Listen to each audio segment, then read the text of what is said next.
Oke. Assalamualaikum warahmatullahi wabarakatuh. Waalaikumsalam warahmatullahi wabarakatuh. Selamat pagi. Pagi. Oke. Masih semangat ya masih pagi ini? Oke, semoga sampai selesai pembelajaran kita kali ini kalian tetap semangat, tetap sehat. Oke, sebelum kita memulai pembelajaran kita kali ini, boleh ketua kelas memimpin doanya. Berdoa menurut agama dan keyakinan kalian masing-masing. Silakan ketua kelas. Berdoa menurut agama dan keyakinan masing-masing. Berdoa mulai.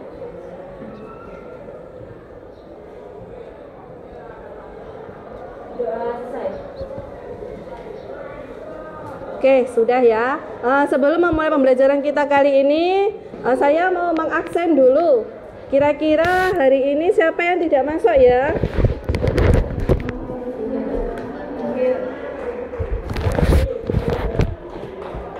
Nihil ya hari ini.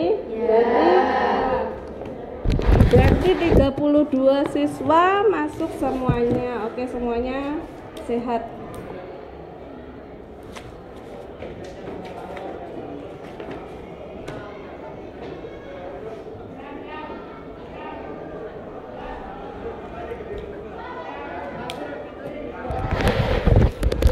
Oke, kalau sudah saya maafkan. Ini sekarang kalian gini. Kemarin minggu lalu kita sudah membahas tentang bukti transaksinya itu ya. Nah, berarti kalau sudah membahas tentang bukti transaksi, kemarin kalian sudah masuk ke kelas dan ini hari ini sudah ke kelas lagi, masuk lagi, berarti kalian diberi nikmat apa sama Tuhan? Kesehatan, terus umur yang panjang ya kan, terus apalagi ilmu yang bermanfaat.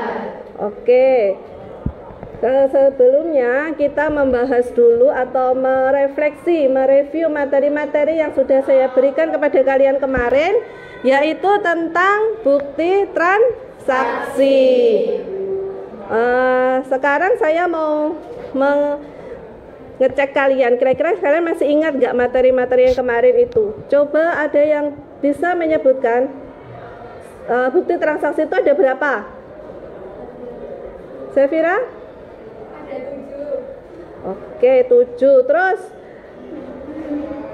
jelaskan, sebutkan. Siapa yang bisa menyebutkan bukti transaksi dari 7 itu apa saja? Salula? Kwitansi, faktur, nota kredit, nota debit, rekening koran, cek, biliet giro. Oke, terus apa sih pengertian dari kwitansi itu apa? Kwitansi adalah bukti transaksi pembayaran atau tanda serah terima dari sejumlah uang. Bukti transaksi ini ditandatangani oleh kedua belah pihak yang melakukan transaksi. Oke, terus untuk cek coba bisa Safira. Cek adalah surat perintah yang dibuat oleh pihak yang mempunyai rekening bank agar bank tersebut membayar sejumlah uang dengan pihak yang disebut oleh pemilik rekening. Cek ditandatangani oleh pihak yang menjadi nasabah. Kemudian nasabah tersebut menjadi simpanan pada bank dalam bentuk giro. Oke, yang berikutnya coba kamu jelaskan apa sih nota kredit itu? Nota kredit adalah bukti transaksi berupa dokumen yang digunakan oleh pembeli sebagai bukti bahwa penjual setuju atas permohonan pengurangan harga yang dimohon oleh pembeli. Oke, terus satu lagi saya mau mencari siapa yang tahu menjelaskan tentang biliet giro. Coba kamu jelaskan. Biliet giro adalah surat perintah dari nasabah bank kepada bank yang bersangkutan untuk memindah bukukan sejumlah uang dari rekening ke rekening penerima yang namanya disebut dalma biliet giro pada bank yang sama atau bank yang lain. Oke, pinter ya. masih ingat ya, bagus-bagus ya. Coba yang satu lagi, nota debit. Nota debit adalah bukti transaksi yang berisi informasi pengiriman kembali dari barang yang tidak sesuai dengan yang dipesan atau rusak. Nota debit juga dapat berupa permintaan pengurangan harga dari pembeli kepada penjual.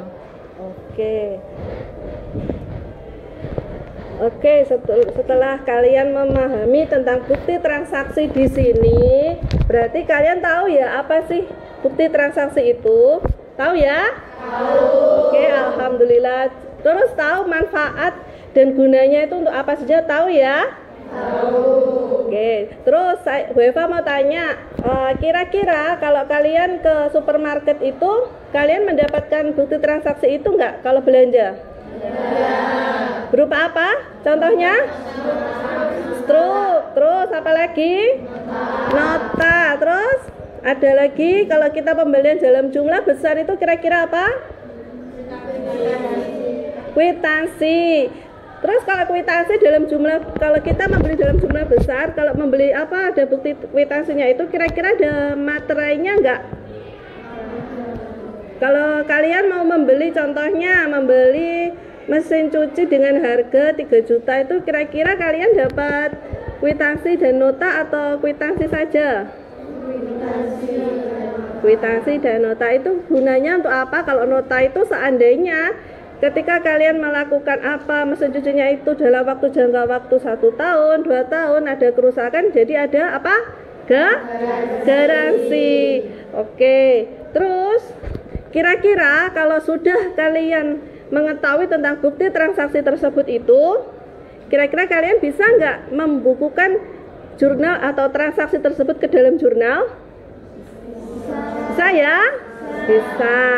Jadi materi yang saya sampaikan ini nanti yaitu tentang jurnal umum. Jurnal umum di sini tuh apa? Jurnal umum itu nanti ketika kalian transaksi apapun yang kalian beli, apapun yang kalian beli secara kredit maupun tunai itu tetap dicatat ke dalam jurnal. Oke, untuk bukti transaksi ini ada yang masih bingung? Tidak. Udah paham semuanya ya? Tidak. Tenang, nanti jangan sampai kalau ada ulangan ataupun ujian terus kalian masih bingung, ini bukti transaksi apa sih?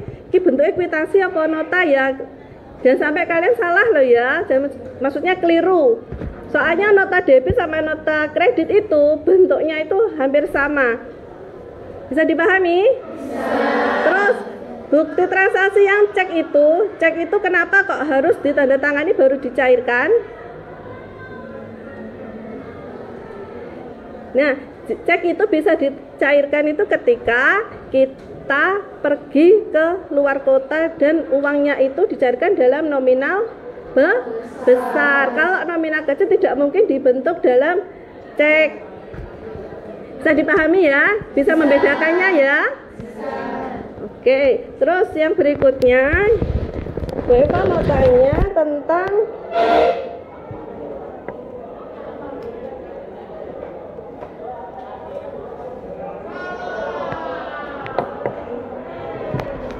dalam jurnal nanti, kira-kira perlengkapan apa saja yang kalian siapkan nanti untuk membuat jurnalnya itu nanti?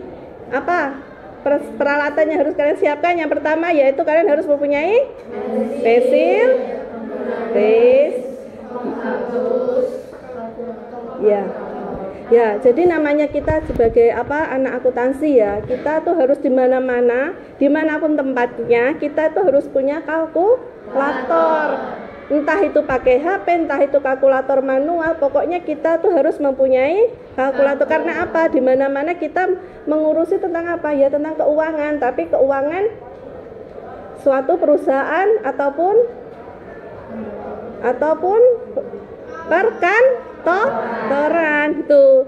Jadi nanti ketika kalian sudah lulus sekolah ini dan mau melanjutkan kuliah di akuntansi, jadi kalian udah punya bayangan gimana sih nanti kalau aku kuliah akuntansi itu kayak gimana, apa saja yang saya kerjakan, apa saja yang saya pelajari, itu pasti kalian dari sini sudah gimana ya, udah punya bayangannya gitu loh. Kira-kira kalian mampu nggak? Kira-kira kalian bisa memahami nggak materi akuntansi yang kalian dapatkan nanti? Bisa ya? Kira-kira ada nggak yang mempunyai cita-cita menjadi seorang akuntan? Ada nggak? Enak ya, lumayan ya berarti. Berarti kalian nanti harus kuliah di akuntansi, jurusan akuntansi lah ya. Jangan membuat akuntansi ini sebagai momok kalian. Tidak. Akuntansi ini kalau kita sudah memahami materinya, konsepnya, jurnalnya itu gampang kok, Cah. Kayak kalian mempelajari bahasa Indonesia. Sebelumnya sampai bahasa Indonesia tidak bisa, tapi akhirnya setelah mempelajari akhirnya bisa itu. Bisa ya? Bisa. Oke, terus terakhir yaitu sebelum menginjak ke materi sebelumnya, jurnal umum yang kalian nanti buat itu caranya yaitu tentang gini. Jika kalian bertransaksi membeli sebuah pensil, peralatan sekolah ke toko, itu kalian memberikan sebuah nota. Nah, notanya itu kalian tulis ke dalam jurnal. Oke, sebelum kita menyaksikan memahami jurnal ini, saya memberikan soal pretest dulu kepada kalian. Pretestnya nanti saya share di grup melalui Google Form ya.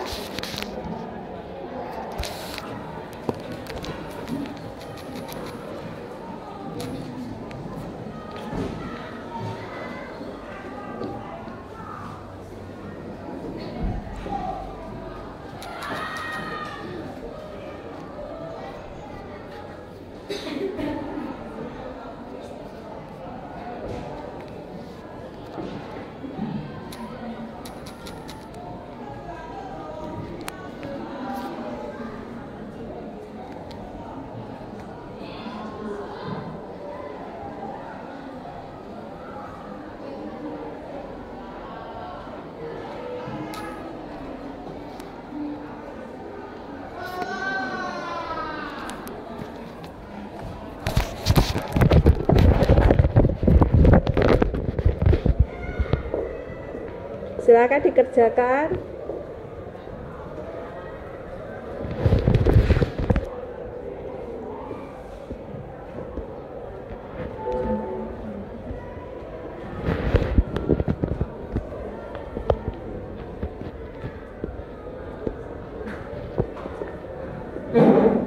Dikerjakan dulu.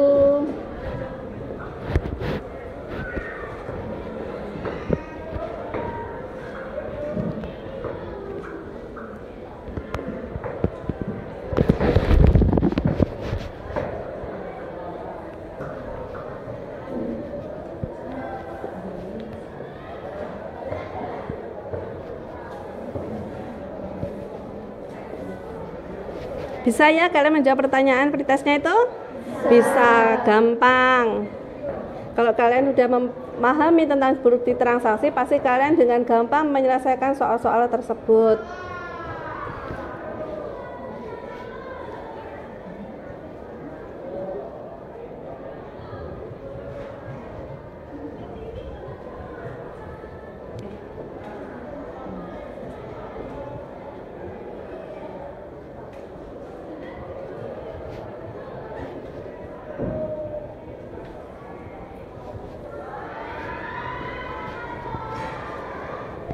Sudah selesai semuanya?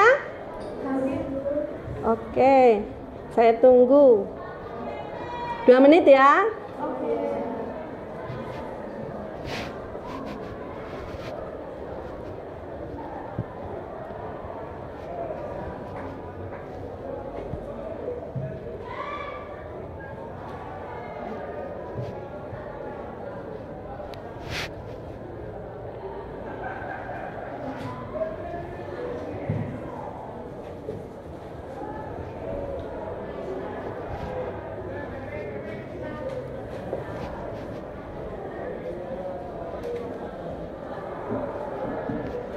Gimana? Udah selesai semuanya?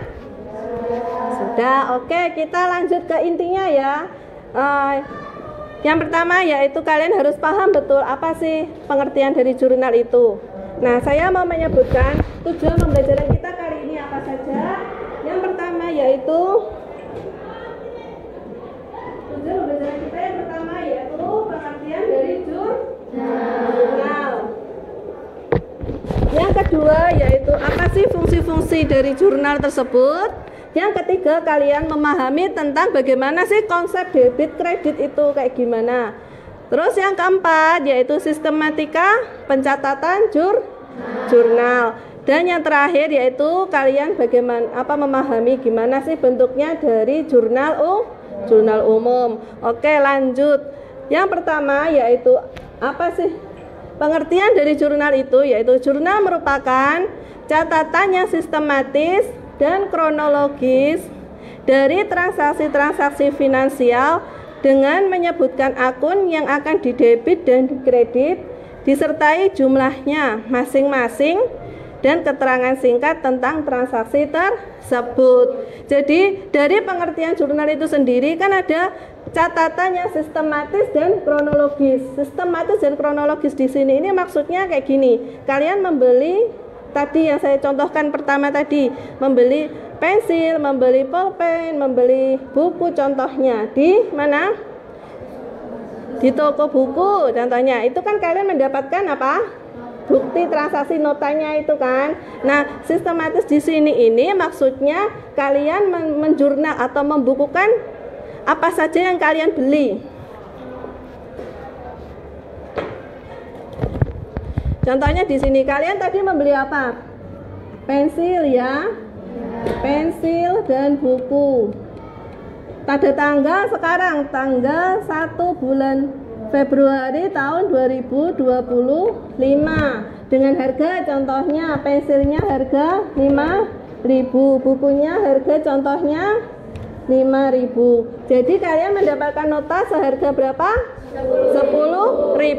Sistematis ini maksudnya kita rinci semuanya. Apapun yang kita beli itu kita rinci semuanya, itu yang dimaksud dengan sistematis. Tapi kalau dengan kronologis itu maksudnya sesuai dengan waktu yang telah terjadi. Contohnya kalian membeli buku tersebut pada tanggal 1 Februari tahun 2025. Itu ya. Ada yang masih bingung atau yang ditanyakan? Terus akun-akun dengan menyebutkan akun yang akan didebit dan juga dikredit. Didebit dan dikredit ini tergantung dari apapun transaksi itu. Contohnya kayak tadi kalian membeli pensil dan buku. Kira-kira apa yang berkurang? Apa yang kalian keluarkan? Uang. Uang dalam hal ini termasuk ke dalam kas. Ya.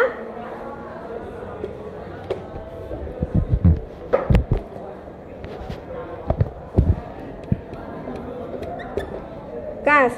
Jadi nanti kalian harus dalam menjurnal umum itu nanti kalian bisa tahu apa yang harus didebit dan apa yang harus dikredit. Jadi diingat-ingat kalau uang kita keluar berarti masuk ke dalam kredit. Tapi kalau uang kita bertambah atau uang kita masuk berarti masuk ke debit. Ada yang masih bingung? Ada ya, paham ya? Terus dan keterangan singkat tentang transaksi tersebut. Keterangan singkat yang dimaksud di sini itu adalah ya ini, keterangan pembelian apa? Entah peralatan, entah perlengkapan, atau entah nanti kita membayar sewa toko kita untuk selama 1 tahun atau apapun. Ya? Untuk pengertian jurnal ada yang masih bingung? Ya ya, oke, lanjut. Fungsi dari jurnal. Fungsi dari jurnal itu ada 4. Fungsi analisa, fungsi mencatat, fungsi historis, dan fungsi informasi. Apa sih pengertian dari fungsi analisa itu? Fungsi analisa di sini adalah dalam jurnal setiap transaksi dianalisa untuk menentukan perkiraan yang akan didebit dan kredit serta jumlahnya masing-masing. Nah, seperti yang sudah saya contohkan ini tadi, ketika kalian membeli pensil dan buku dengan seharga 5.000-an per item, Berarti fungsi analisa di sini yaitu menentukan perkiraan yang akan didebet. Jadi yang didebet nanti yang pensil dan juga buku. Yang dikredit adalah kas. Berapa kas yang harus dikredit, yaitu jumlah dari pembelian kalian atau uang yang kalian keluarkan tadi. Bisa dipahami? Bisa. Nah, contohnya lagi, kalian membeli laptop seharga 5 juta. Kira-kira apa yang kalian keluarkan? Iya, bukti transaksinya berupa kwitansi. Yang keluarkan adalah uang. Berarti kalau uang keluar tadi masuk apa? Di kredit. Saya contohkan lagi ya. Contohnya kita membeli laptop itu termasuk ke dalam perlengkapan.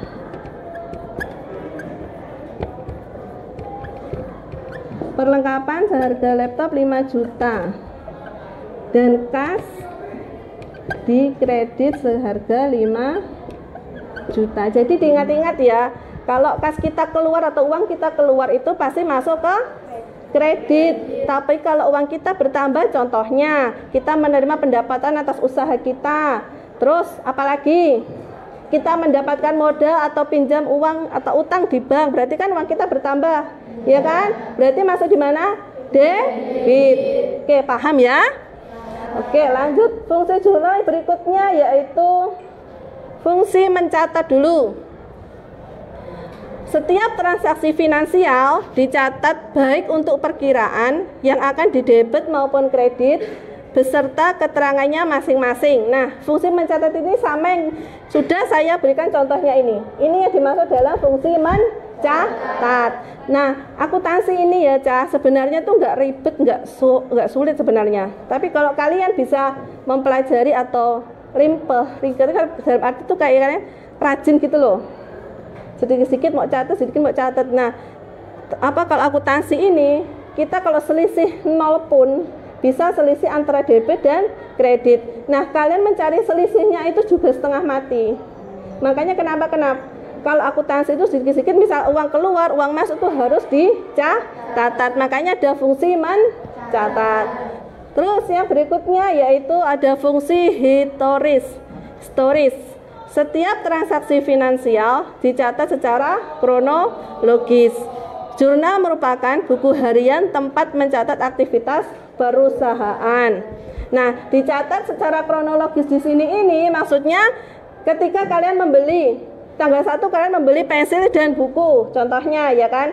Terus tanggal 5 kalian membeli laptop, berarti setiap kali membeli ini dikasih keterangan tanggal 5 bulan Februari tahun 2025.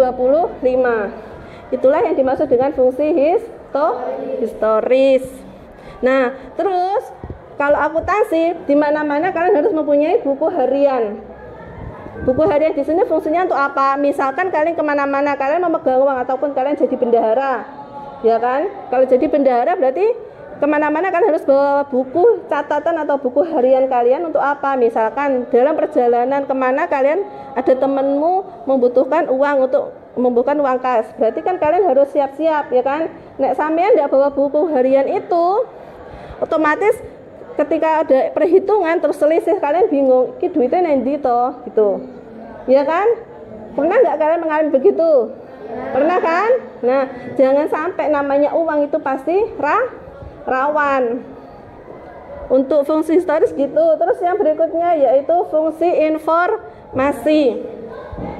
Fungsi informasi di sini, jurnal akan memberikan informasi secara jelas kepada pembaca jurnal tentang transaksi yang terjadi. Nah, fungsi informasi ini sama dengan apa yang sudah kita catatkan di sini.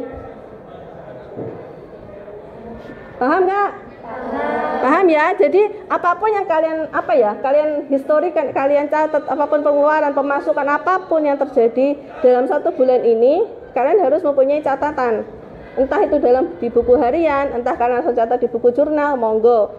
Tapi setidaknya harus punya catatan. Karena apa? Namanya kita sebagai akuntan, setiap bulan itu pasti ada laporan. Ya kan? Ya. Terus sudah, kalau begitu untuk 4 fungsi tersebut apakah ada yang mau ditanyakan? Sudah paham semuanya ya? Oke, lanjut yang berikutnya yaitu adalah konsep debit dan kredit. Pemahaman konsep debit dan kredit berawal dari pemahaman bahwa dalam sebuah transaksi akuntansi terdapat 5 unsur pokok, yaitu harta, kewajiban, modal, pendapatan, dan beban. Harta di sini ini maksudnya apa? Apa saja harta itu?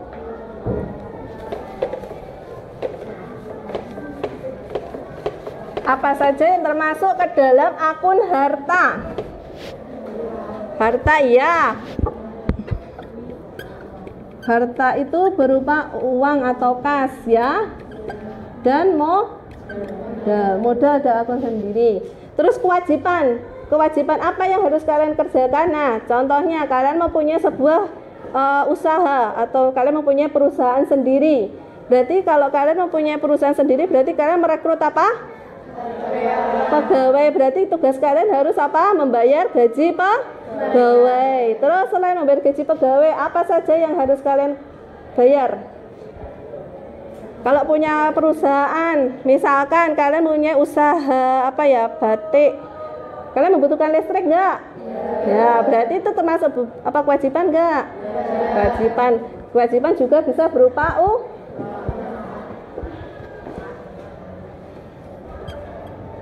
kewajiban ini contohnya beban gaji contohnya. Terus yang berikutnya yaitu utang. Utang ini kewajiban atau enggak? Kewajiban ya, yang harus dibayar. Terus modal tuh biasanya setiap perusahaan itu meminjam uang di bank untuk menambah modalnya mereka. Biar untuk apa? Biar lebih banyak dan lebih berkembang. Nah, dari modal tersebut berarti perusahaan itu mempunyai apa? Utang. Utang masuk ke dalam kewajiban. Terus yang berikutnya pendapatan.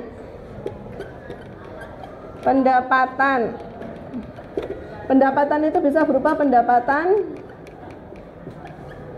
jasa. Jadi apa yang sudah kalian keluarkan, apa yang kalian keluarkan dari transaksi tersebut, perusahaan tersebut, misalkan kamu punya batik kain, berarti kalian sudah mempunyai hasil dari produksi kain tersebut, terus kalian jual, terus kalian mendapatkan uang, itu namanya pendapatan. Terus yang berikutnya yaitu beban. Beban itu tadi berupa apa? Beban listrik, beban air, beban telepon. Terus apa lagi contohnya? Beban apa lagi? Nek misal sampean mau menyuruh orang untuk membersihkan, berarti masuk ke dalam beban kebersihan. Terus dalam satu kompleksnya kalian perusahaan itu ada pengamanan, berarti harus membutuhkan adanya beban keamanan. Nah, jadi kalian tahu ya, akun-akun ini mulai dari akun harta, kewajiban, pendapatan, dan beban. Terus debit dan kredit digunakan untuk membedakan antara transaksi yang bersifat menambah dan transaksi yang bersifat mengurangi.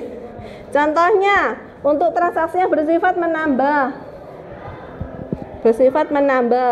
ketika kalian mau mengajukan sebuah usaha kalian berkembang lebih baik lagi, berarti kalian harus apa? Utang, punya modal toh. Nah, modalnya itu berarti kalian utang di bank. Berarti yang bertambah apanya? Yang bertambah tadi apa? Modal dan utang. Nah, ini jadinya bertambah. Terus kalau yang transaksi yang bersifat mengurangi. Transaksi yang bersifat mengurangi itu apa contohnya? Ya, kalau kalian membeli sesuatu berarti kas kita berkurang, ya kan? Terus kalau kalian sudah mempunyai pendapatan dari usaha tersebut dan kalian berinisiatif atau berniat untuk membayar utang, berarti utang juga berkurang. Nah, nanti di mana penempatannya debit dan kredit? Kalau kas berkurang itu masuk di mana tadi? kredit. Tapi kalau utang berkurang masuk di mana? Utang berkurang masuk di debit, kebalikannya. Bisa ya? Deleng-eleng, pokoknya kalau uangnya kita bertambah berarti kasnya masuk di debit. Tapi kalau utangnya kita bertambah juga masuk di kredit. Terus lagi kalau kasnya kita berkurang masuk di kredit. Utang berkurang masuk di debit. Saya? Bisa. Deleng-eleng loh ya. Iya. Oke, itulah konsep debit dan kredit. Nah, ini sistematika pencatatan dari jurnal. Sebelum membuat jurnalnya berarti harus ada transaksi dulu. Transaksinya berupa apa? Yang kayak tadi, yang sudah saya jelaskan tadi. Pembelian kalian membeli apa? Pensil, buku, laptop itu tadi termasuk ke dalam transaksi. Nah, terus setelah ada transaksi harus lanjut dicatat ke dalam bukti transaksi. Bukti transaksinya berupa apa saja yang tadi kalian jelaskan tadi sebelum memulai pembelajaran tadi, yaitu nota, struk, kwitansi. Itu ya termasuk ke dalam bukti transaksi. Oke, terakhir baru kalau sudah ada transaksi, kalau sudah ada dicatat dalam bukti transaksi, selanjutnya harus pembuatan jurnal. Nah, jurnal ini, pembuatan jurnalnya, jurnal itu ada dua ya, Cah? Jurnal ada dua, yaitu jurnal umum dan jurnal khusus. Nah, dalam akuntansi ini mempunyai dua jurnal, yaitu jurnal umum dan jurnal khusus. Untuk sementara ini kalian membahas dulu dengan jurnal umum. Oke?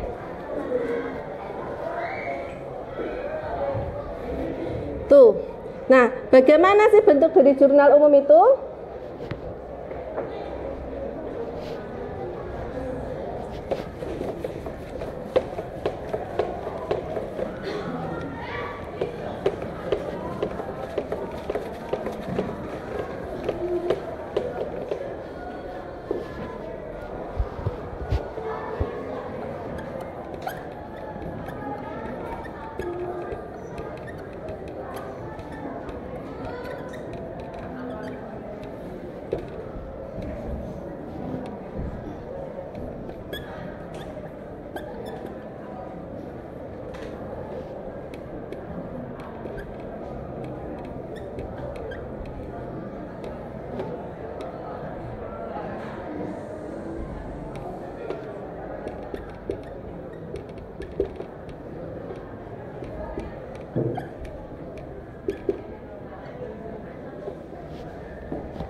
Nah, ini yang bentuk dari jurnal umum. Terdiri dari ada kolom tanggal, ada kolom keterangan, ada kolom R itu referensi. Referensi itu bisa ditulis dengan nomor dari bukti transaksi. Dalam bukti transaksi tersebut kan ada nomor toh biasanya. Nah, itu nomor dari bukti transaksi itu bisa dicatat ke dalam kolom referensi. Debit dan kredit. Nah, debit dan kredit ini sama yang sudah saya jelaskan tadi. Oke, saya langsung berikan contoh aja ya biar kalian bisa paham.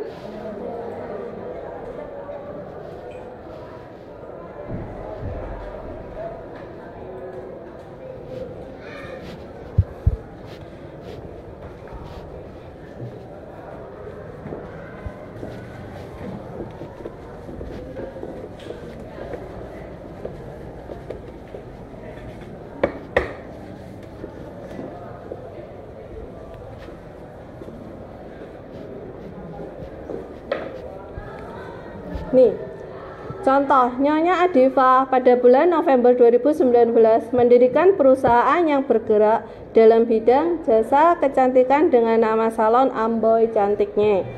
Bukti transaksi yang terjadi selama bulan November adalah sebagai berikut. Nah, ini yang dari tanggal 1 sampai tanggal 30 ini yang dimaksud dengan apa? Transaksinya. Nah, setelah ada transaksi di sini, langkah yang kalian lakukan yaitu pertama harus mencatatnya ke dalam jurnal. Yang pertama, contoh yang pertama ini saya memberikan contoh ya, nanti biar kalian bisa meneruskan sendiri. Contoh yang pertama yaitu tanggal 1 November. Ini cara membacanya ya. Ini dibacanya ini 1 ini tanggal. Jadi tanggal 1 November di sini sebagai investasi dalam perusahaan Nyonya Adifa menyetorkan uang tunai sebesar 80 juta. Kira-kira apa yang bertambah? Iya, maksudnya keterangannya apa? Uang kita toh. Nah, uang berarti apa tadi? Kas. Cara mencatat bagaimana? Itu tanggal 1 ya, berarti tanggal 1. Ini bulan November tahun berapa? 2019. Sebagai investasi dalam perusahaan Nyonya Adifa menyetorkan uang tunai sebesar 80 juta. Berarti yang pertama tadi apa? Kas. Masuk di mana? Debit. Ini cara penulisannya 80 juta. Terus yang dikredit apa? Modal.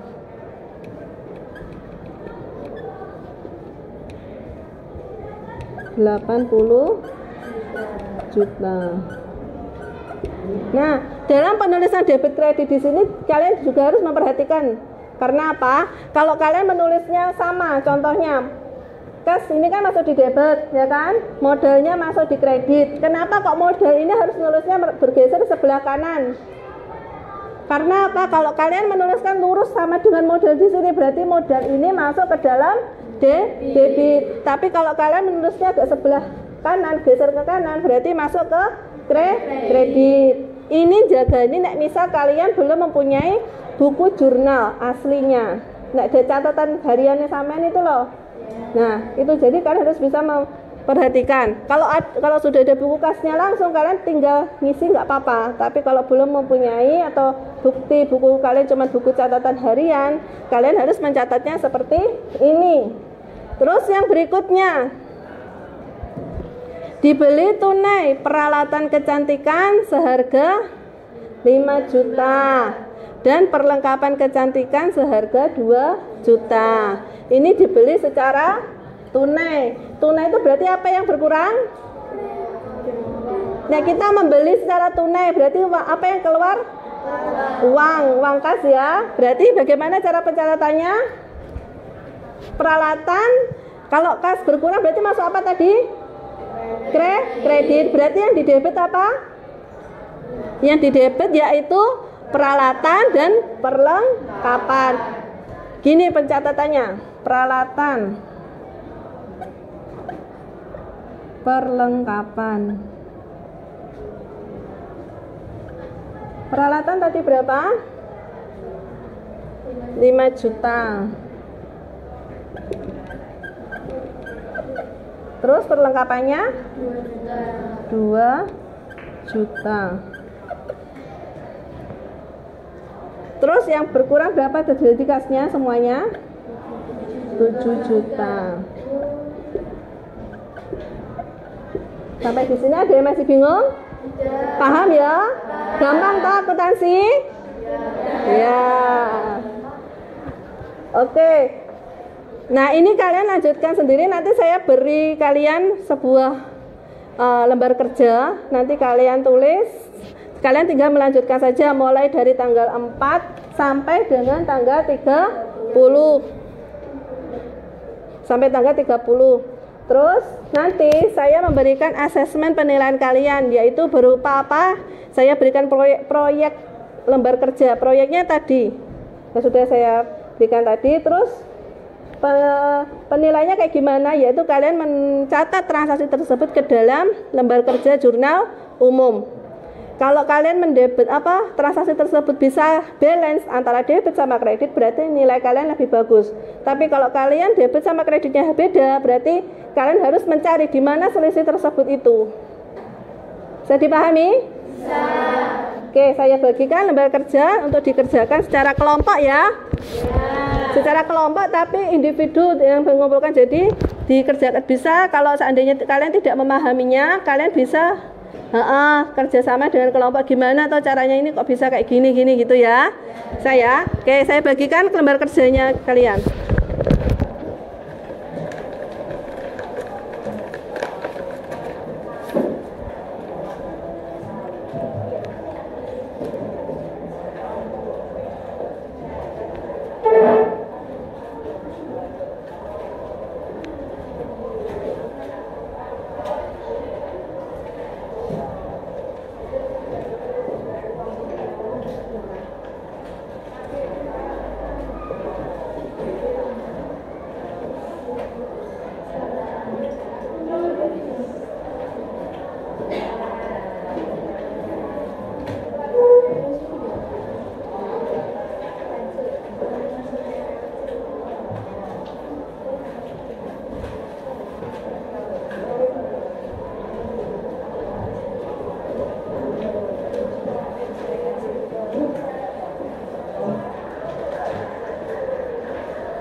Ini ya untuk soalnya.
Kebaca nggak tulisannya? Apa itu soalnya? Kebaca ya?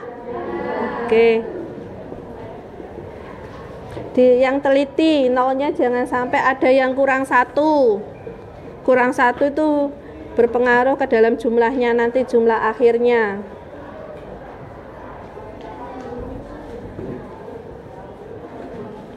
Mulai pencatatannya mulai tanggal 1 ya. Nanti yang ini kan sudah saya berikan contoh tanggal 1 dengan tanggal 2. Nah itu kalian tinggal meneruskan aja mulai tanggal 4 sampai dengan tanggal 30.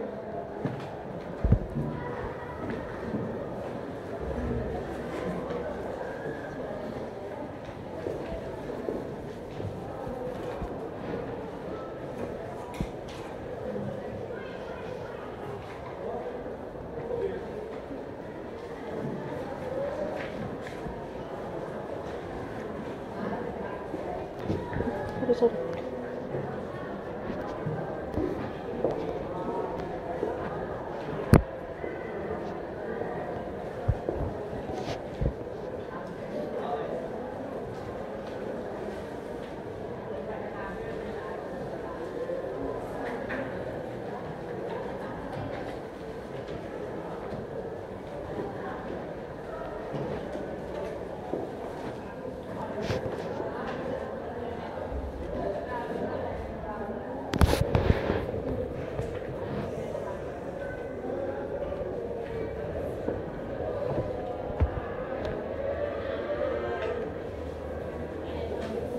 Tahunnya 1 kali aja nggak apa-apa, yang penting tanggalnya yang jelas.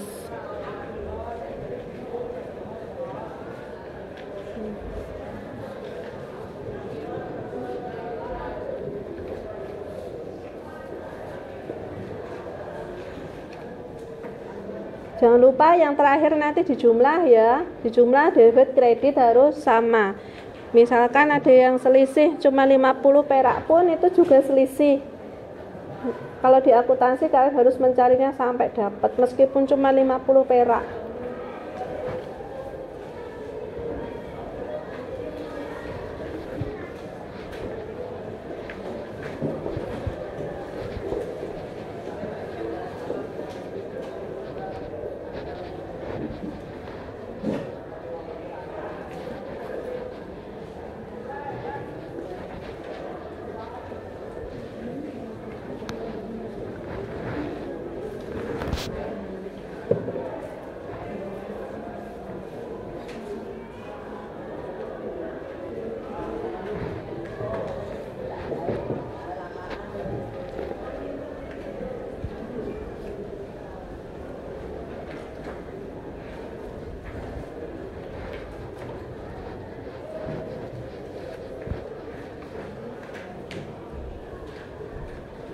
Ininya di transaksinya mulai tanggal 1. Meskipun saya sudah kasih contoh tanggal 1 tetap ditulis ya.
Ada yang mengalami kesulitan?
Tidak usah terburu-buru,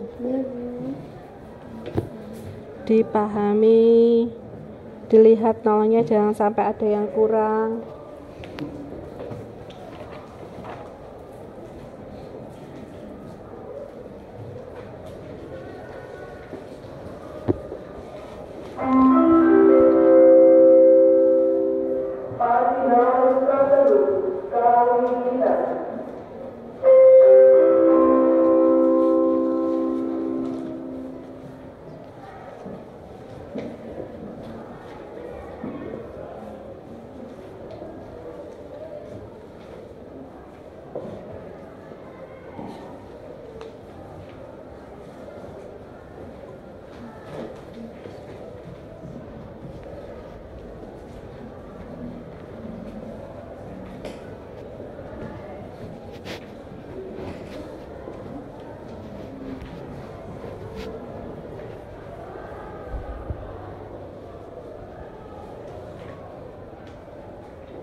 Ini kalau apa?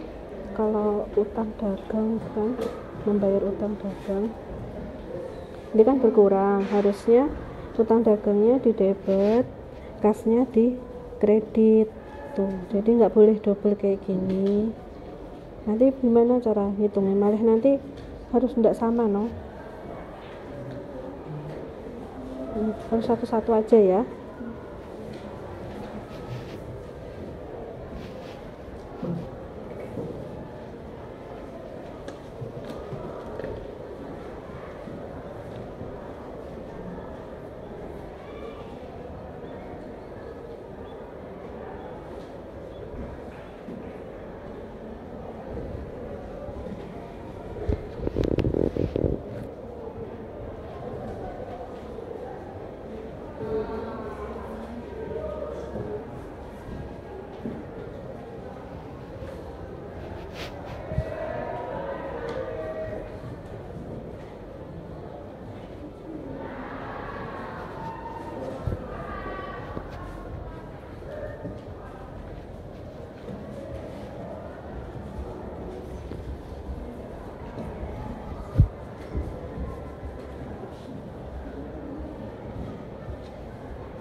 Jadi tanggal 30-nya itu nanti ada 2 kali transaksi ya. Membayar gaji sama penerimaan jasa. Ya. Jadi enggak maksudnya itu tidak boleh digabungkan jadi satu, sendiri-sendiri kan meskipun transaksinya.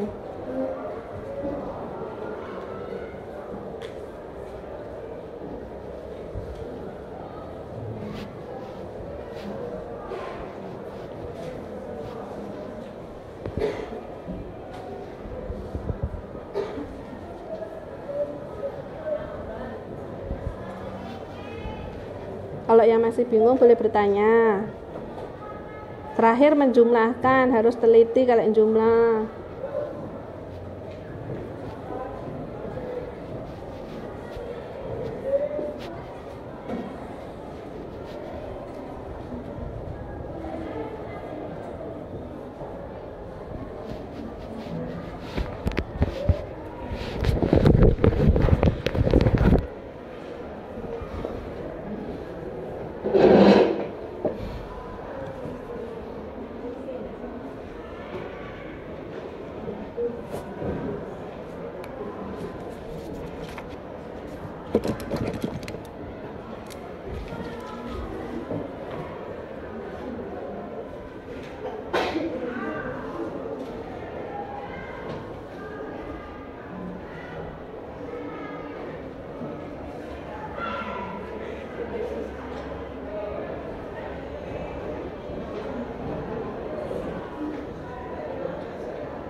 Dihitungnya pelan-pelan ya.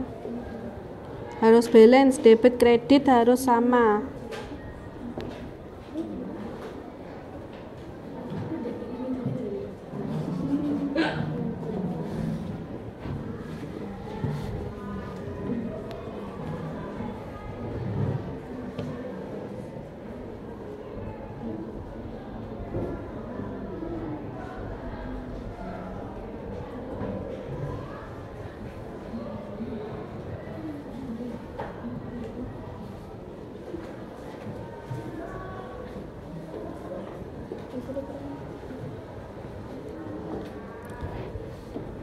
Oke, udah selesai semuanya? Sudah. Oke, kita bahas sama-sama ya. Kira-kira ada nggak jawaban kalian yang salah, atau mungkin yang salah nolnya, atau mungkin salah penempatannya?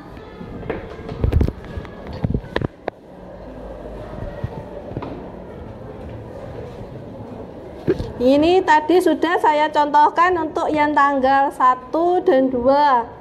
Lanjut ya, kita membahas tentang untuk yang tanggal 4. Tanggal 4 November ada transaksi, yaitu dibayar sewa ruangan untuk 1 tahun. Untuk 1 tahun itu berarti masa jangkanya berapa? Ini kan November 2000.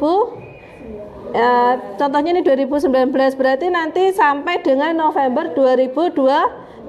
Berarti kalau sudah dibayar sekarang, apa keterangannya nanti adalah sewa dibayar di muka.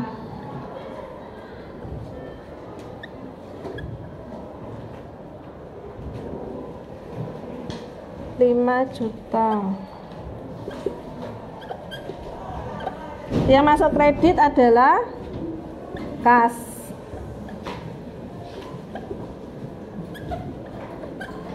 Apakah ada yang sama? Semuanya sama? Ada yang salah?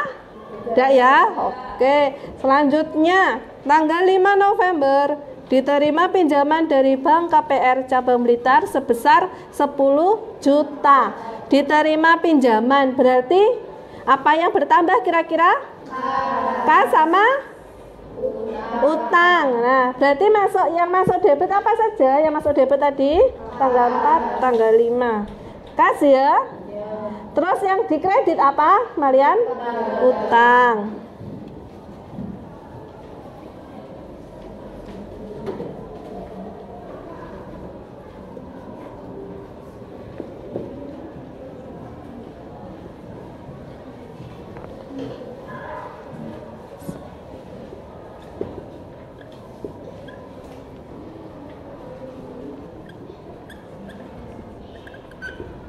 Terus selanjutnya, semuanya sama ya? Sama. Oke, selanjutnya yaitu tanggal 10. Diterima pendapatan jasa salon sampai tanggal 9 November sebesar 8 juta. Berarti selama 9 mulai tanggal 1 sampai tanggal 9 itu salon itu mempunyai pendapatan sebesar 8 juta. Terus jurnal umumnya bunyinya piye bunyinya? Kas debit terus? Pendapatan jasa kredit 8 juta. Oke, pintar. Kas ya, kas terus sama pendapatan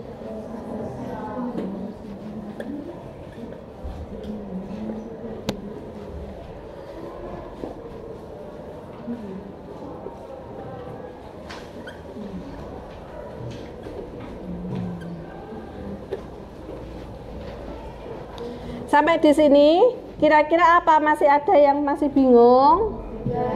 Udah paham semuanya? Ya. Oke, kita lanjut ke tanggal 14. Dibeli peralatan kecantikan secara kredit. Kredit itu ya, kredit itu. Kredit apa? Utang. Berarti bunyinya gimana?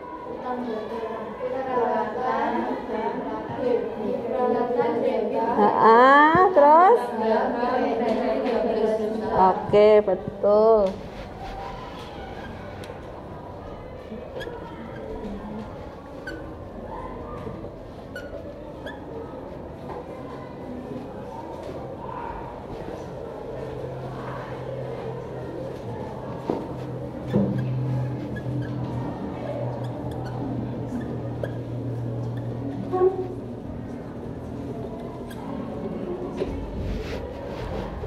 Terus selanjutnya dibayar gaji karyawan untuk 1 minggu dan juga membayar rekening listrik dan air.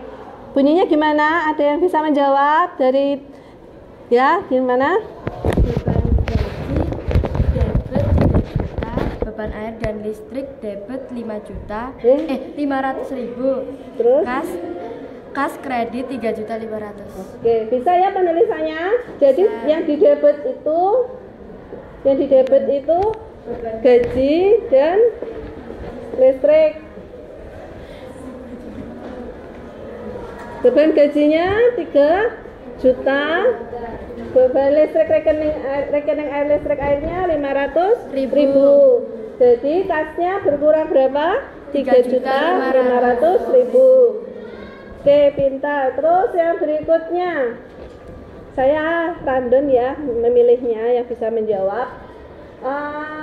Dicatat penerimaan jasa dari salon kecantikan sebesar 5 juta. Ada yang bisa menjawabnya? Yuk dijawab. Tanggal 16. Tanggal 16 November kasnya masuk ke debit yaitu sebesar 5 juta rupiah. Pendapatan jasanya masuk ke dalam kredit sebesar 5 juta rupiah. Mungkin ada yang sama? Sama semuanya? Nominalnya loh ya dilihat. Terus yang berikutnya tanggal 20 dibayar upah membersihkan ruangan. Berarti beban apa tadi? Beban Kebersihan berapa? 250.000. Terus yang dikredit jadinya kas 250.000. Terus tanggal 23 dicatat penerimaan jasa salon kecantikan sebesar 4.500.000. Yo, siapa ya? Yo, dan dijawab yang transaksi tanggal 23 pada tanggal 23 November 2019 kas masuk ke debit sebesar 4.500.000 dan pendapatan jasa masuk ke kredit sebesar 4.500.000. Oke, betul.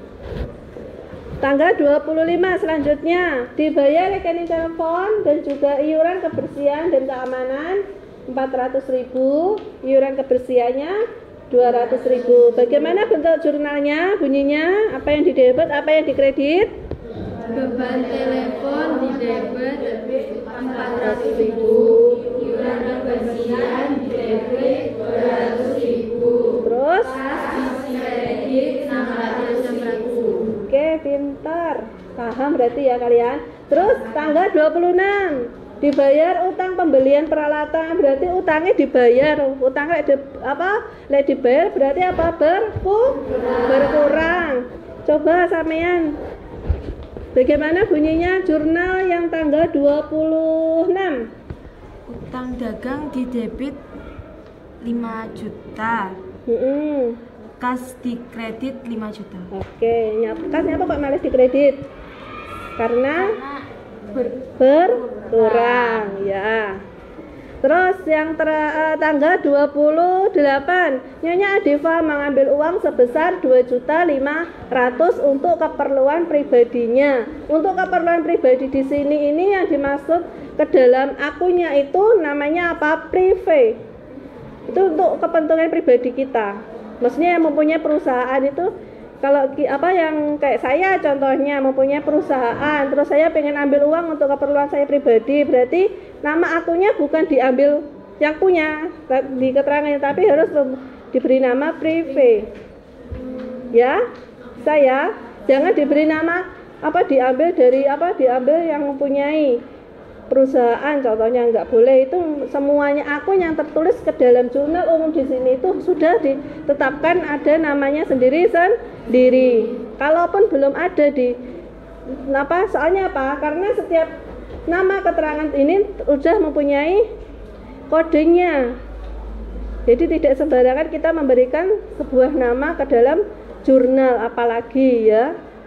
Jadi kalau untuk kepentingan pribadi itu masuk ke dalam prive. Terus yang berikutnya yaitu tadi gimana? Tanggal 28 transaksinya jadi ini.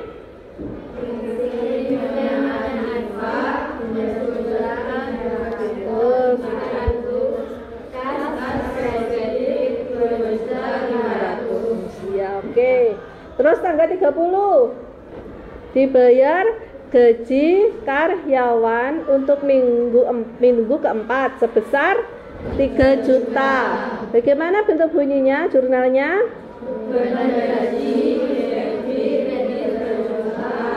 Terus kredit 3 juta. Oke, betul. Terus yang terakhir tanggal 30 yang terakhir dicatat penerimaan jasa salon kecantikan sebesar 5 juta. Jadi pendapatannya dicatat penerimaan jasa salon. Jadi pendapatan yang sudah diterima selama 1 bulan itu dia mendapatkan lagi sebesar 5 juta. Oke, mungkin ada yang mau ditanyakan? Jumlahnya berapa semuanya?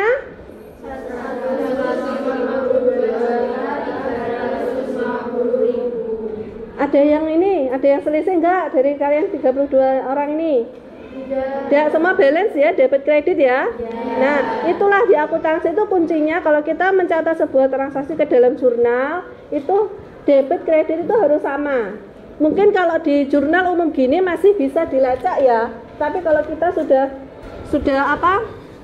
menginjak ke neraca yang tadi yang saya bilang itu, jurnal ada 2 khusus itu kan, kalau setelah kita melakukan transaksi. Jadi nanti kalau kalian mempelajari akuntansi secara mendalam itu prosesnya panjang, mulai dari jurnal umum, jurnal khusus, terus laporan laba rugi, neraca dan lain sebagainya. Nah kalau di neraca itu kebanyakan banyak yang selisih, jadi salah, harusnya ditempatkan ke debit malah di kredit, bisa juga kebalikannya kayak gitu.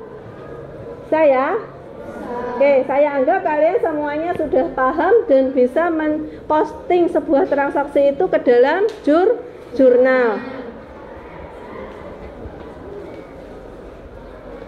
Untuk selanjutnya yaitu setelah ini udah paham semuanya ya? Wes, gini aja.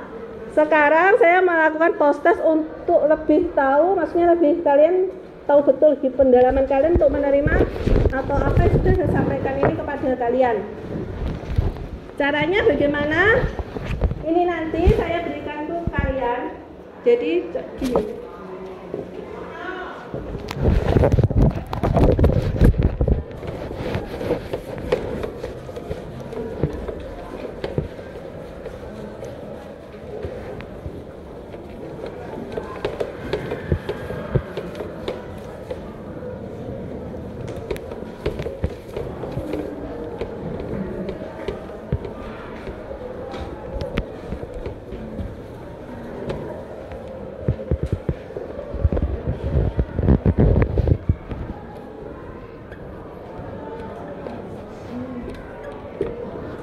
Jadi soal proses di sini nanti ada 4 nomor dan setiap kelompok itu harus memberikan jawabannya. Siapa yang paling selesai langsung ditempelkan di papan tulis. Ya, siapa yang paling cepat nanti saya memberikan reward kalian. Meskipun cuma kecil.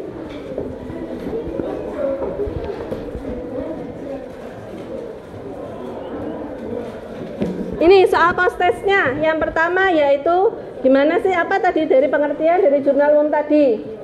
Yang tadi menjelaskan atau memahami materi yang sudah saya sampaikan tadi pasti bisa mengerjakan apa pengertian dari jurnal, terus fungsi-fungsi dari jurnal. Gimana membuat konsep debit kreditnya gimana. Terus sistematika pencatatan jurnalnya. Ya? Iya.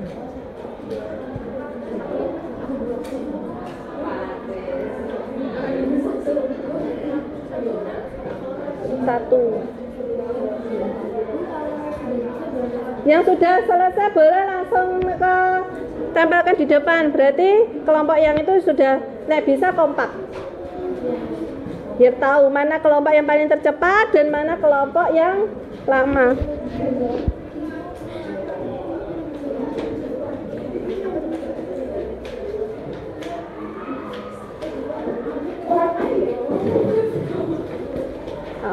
Awas ya kakek.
Sekarang Bu Eva mau minta refleksi dari kalian gimana pembelajaran kita kali ini.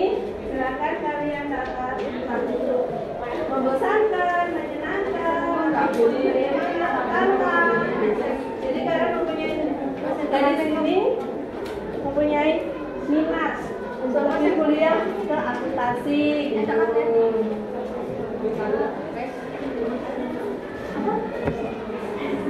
Entah menyedihkan, menyenangkan atau apapun, silakan.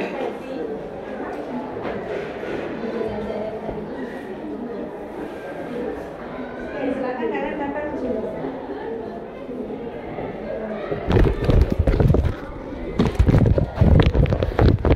Pengalaman belajar yang saya sudah sampaikan ini kira-kira gimana? Menyenangkan, membosankan, membuat ngantuk ataupun gimana pun, silahkan tuangkan ke sini.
Ya, yang sudah bisa kembali ke tempat duduknya masing-masing biar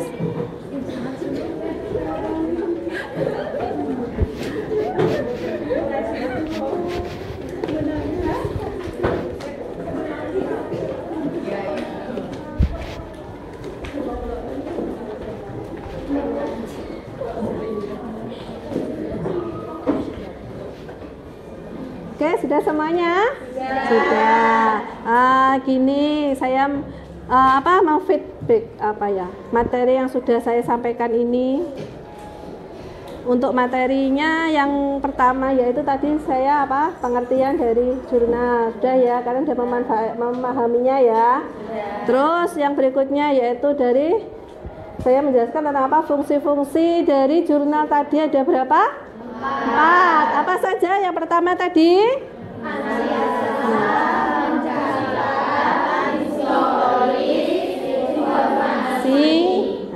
Oke, ada 4 ya. Terus yang berikutnya bagaimana sih tadi konsep debit kreditnya? Boleh salah satu membacanya untuk kelompok ya, Safira baca dulu. Konsep debit kreditnya tadi gimana? Konsep debit kredit.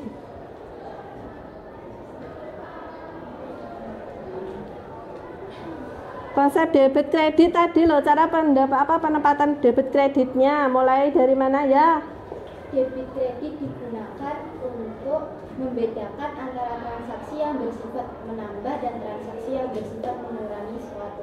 Oke, betul. Berarti tadi contohnya kalau yang akun harta kita bertambah itu tadi masuk di mana? Debit. Terus yang termasuk dalam akun harta tadi apa saja, Cak? Kas, terus modal. Terus naik kewajiban tadi apa? Utang. Utang dagang ya. Terus yang berikutnya pendapatan. Akun pendapatan tadi apa saja? Pendapatan jasa. Terus beban-beban tadi apa saja? Listrik, air, telepon.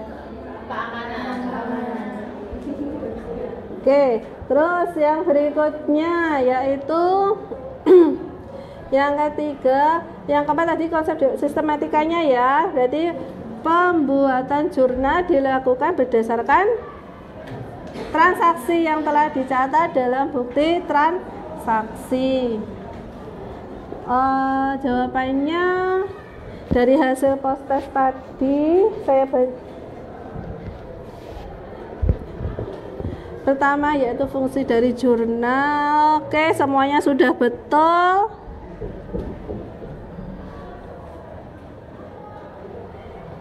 Yang ketiga yaitu bagaimana terjadinya konsep debit kredit. Tadinya pemahaman bahwa dalam sebuah transaksi,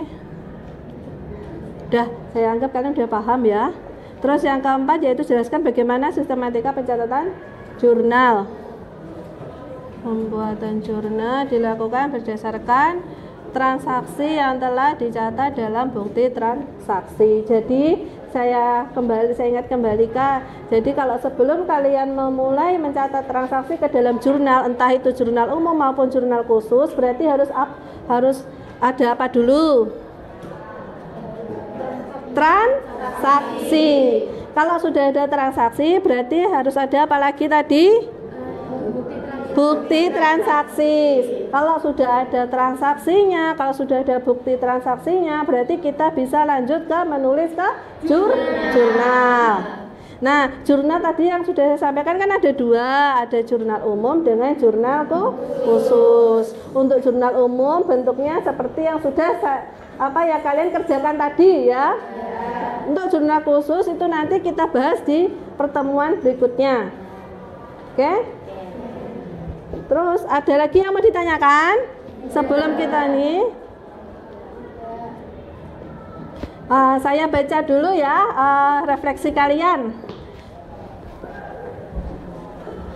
Pengalaman belajar hari ini menyenangkan. Bu Eva bisa membuat saya paham dengan materi yang dijelaskan. Aduh, mantap. Sangat seru. Saya jadi mempelajari bagaimana cara membuat jurnal umum dan melatih keterampilan. Terus sangat menyenangkan. Saya jadi tahu cara menghitung dan membuat jurnal umum. Terus ada apa lagi ya ini ya? Sangat seru, menyenangkan, sehat, keren, bismillah, pintar selalu. Terus apa lagi nih? Sangat menyenangkan, saya menjadi memahami apa itu jurnal umum, transaksi, debit, dan kredit. Terus lagi apa lagi ini? Pelajaran pada hari ini sangat menyenangkan. Saya menjadi sangat paham dengan akuntansi. Wah, mantap nih. Terus yang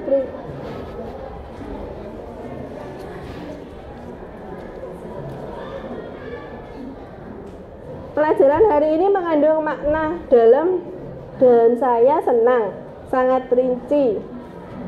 Terus lagi yang menyenangkan dan seru karena dapat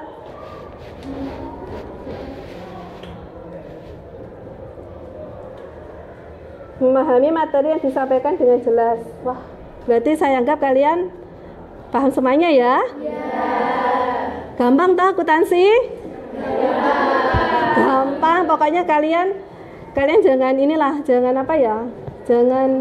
jangan membebankan pikiran terlalu ini. Semua pelajaran pun kalau kita jalani dengan santai, dengan enjoy, pasti kita bisa menjalaninya. Kok matematika susah? Jangan, nggak boleh punya pikiran kayak gitu. Berarti kalian punya negatif thinking dulu sama pelajaran itu.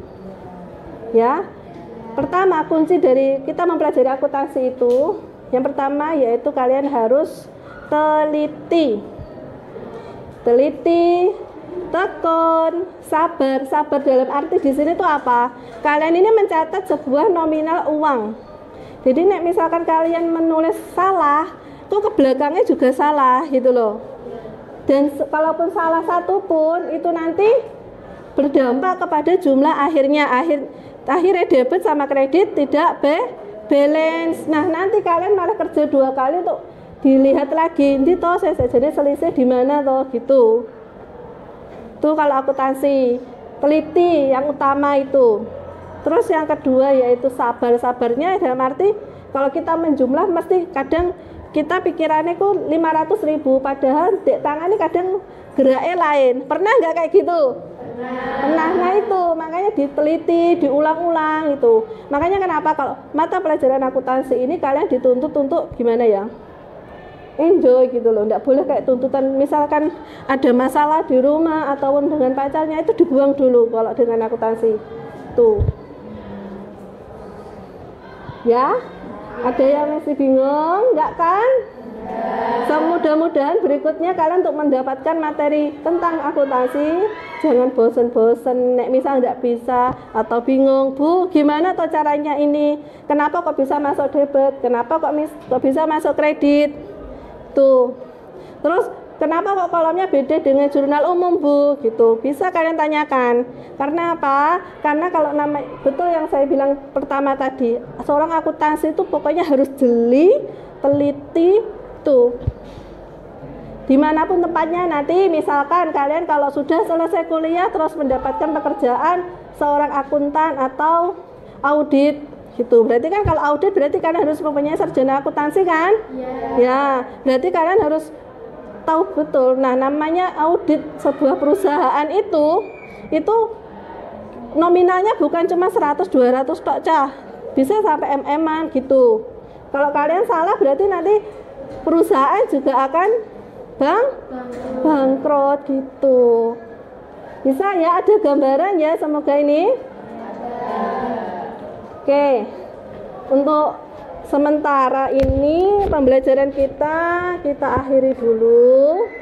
Kita bisa bertemu lagi. Mudah-mudahan kita sehat selalu, diberi umur panjang. Pembelajaran berikutnya kita membahas tentang apa tadi? Jurnal khusus. Nah, sebelum mengakhiri pembelajaran kita kali ini, coba salah satu untuk memimpin berdoa untuk selesai belajarnya dulu. Sebelum mengakhiri pembelajaran hari ini, marilah kita berdoa menurut kepercayaan dan keyakinan masing-masing. Doa mulai.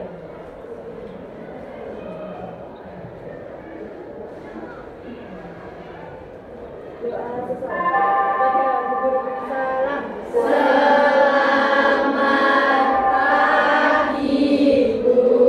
Selamat pagi, terima kasih. Assalamualaikum warahmatullahi wabarakatuh. Waalaikumsalam warahmatullahi wabarakatuh.